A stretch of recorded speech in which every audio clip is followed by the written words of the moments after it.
నమస్తే. నమస్తే. ఇప్పుడు జూబ్లీ హిల్స్లో ఎలక్షన్స్ వస్తూ ఉన్నాయి కదా, ఏ పార్టీ గెలిస్తే బాగుంటుంది అనుకుంటా ఉన్నారు?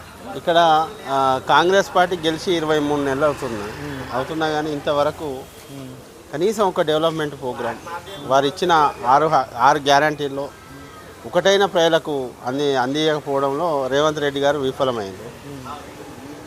అట్లా కంటోన్మెంట్లో కూడా మేము గెలిస్తే 60,000 కోట్లు చేస్తాం అని చెప్పి మస్తు పెద్ద పెద్ద ఫ్యాక్టరీలు చేస్తాం, మీ యువతకు ఉపాధి కల్పిస్తామని చెప్పి పార్లమెంట్ ఎలక్షన్ టైంలో అక్కడ కూడా ఎలక్షన్ జరిగింది. లాస్య నందిత గారు ఓడిపోవడం జరిగింది.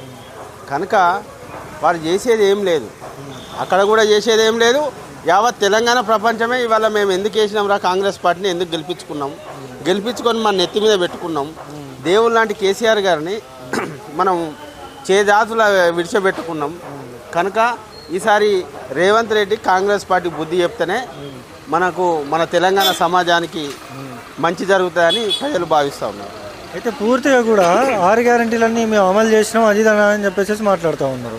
6 గ్యారంటీలు అమలు 6 గ్యారంటీలలో 420 హామీలు ఉన్నాయి. దాంట్లో 420 హామీలు అమలు చేస్తే మీరు అప్పుడు అమలు చేసినట్టు.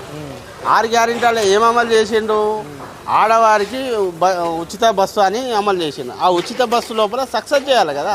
ఆ ఉచిత బస్సు పెట్టడం వల్ల ఇక్కడ తెలంగాణ ప్రాంతంలో ఉన్న ఆటో డ్రైవర్లు చాలా ఇబ్బంది అవుతుంది. కనుక వారు ఒకరు 1000 రూపాయలు సంపాదించే వ్యక్తి ఇప్పుడు పాపం వారు ఆటోలు అమ్ముకొని కూలి పని పోయే పరిస్థితి ఏర్పడ్డది రేవంత్ రెడ్డి చేయబట్టి. కనుక మీరు ఏదైతే పని చేస్తారో మొత్తం చేయాలా.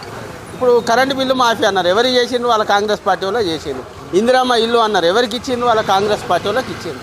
కనుక వారి పార్టీ వారికి స్వతహా లాభాల కోసం వారు చూసుకున్నారు తప్పితే మళ్ళీ ఇంకొకటి ఈ మినిస్టర్లు ఏదైతే ఉన్నదో వారి ముడుపుల కోసం కుమ్ములాట విషయం బాగా చర్చనీయాంశం అవుతున్నది. ఎందుకంటే మన కొండ సురేఖ గారి కూతురు రేవంత్ రెడ్డి గారి పైన చేసిన ఆరోపణలు, వారి మధ్యలో సఖ్యత లేదు.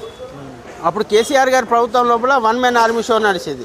కేసీఆర్ గారికి సంక్షేమ పథకం మీద అతను సర్వే చేయించి పలు దబ్బాల సర్వే చేసి దాని మీద రివ్యూలు చేయించి పెద్ద మనుషులతో కూర్చొని చర్చించిన తర్వాతనే ఆ యొక్క పథకం రిలీజ్ చేయడం వల్ల అతను సక్సెస్ఫుల్గా వెళ్ళిపోవడం జరిగినది. ఏదైతే చేజాతుల చేరగొట్టుకున్న ప్రతి మహిళకు 2500 ఇస్తా అన్నారు రేవంత్ రెడ్డి గారు, అత్తకు 2500 ఇస్తా అన్నాడు, కోడలకు 2500 ఇస్తానన్నాడు, పింఛన్ 4,000 పెంచుతారు. ఇవ్వండి మరి వాళ్ళు ఇచ్చిన 6 ఇవే కదా మేను. ఇవి ఇచ్చి ఎలక్షన్కు రమ్మను, జూబ్లీ ఎలక్షన్లో వారే గెలుస్తారు. వాళ్ళు ఇవ్వకపోతే వచ్చంటే మాత్రం ఇక్కడ బీఆర్ఎస్ పార్టీ పక్క గెలుస్తుంది.